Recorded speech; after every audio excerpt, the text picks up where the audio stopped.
পশুপালন যারা তাদের জন্য রহমত বানাই নাই, শুধু যারা সুন্দর তাদের জন্য রহমত বানাই নাই, যারা মোটা তাদের জন্য শুধু রহমত বানাই নাই, যারা গরিব তাদের জন্য রহমত বানাই নাই, যারা ধনী তাদের জন্য রহমত বানাই নাই।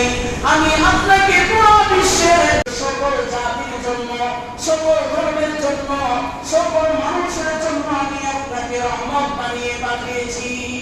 এই দাওয়াতের সময় নবীজি যখন তায়েফের ময়দানে গিয়েছেন, ওই তায়েফের ময়দানে যাওয়ার পরে নবীজি যখন ইসলামের পানি নিয়ে মানুষের দাঁড়িয়ে দাঁড়িয়ে ঘরে ঘরে বলতে লাগলো, দ্বীনের দাওয়াত দিতে লাগলো, ওই সময় তায়েফবাসীরা আমার নবীর পিছনে দুষ্ট ছেলেদেরকে লেখা দিল।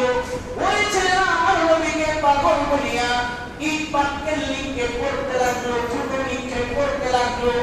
সেই পাথরের আঘাতে জর্জরিত হয়ে আমার নবীর শরীর, পুরো শরীর রক্তাক্ত হয়ে গেল। এমন সময় হযরত জিবরাইল আলাইহিস সালাম আগমন করে নবীকে সালাম দিলেন। সালাম দিয়ে বললেন, ইয়া রাসূলুল্লাহ, ইয়া হাবিবাল্লাহ, যদি আপনি বলেন তায়েফের মধ্যে যে দুই পাহাড় আছে, এই দুই পাহাড়ের মধ্যবর্তী জায়গার মধ্যে সেই তায়েফবাসীকে চাপা দিয়ে তাদেরকে ধ্বংস করে দেই।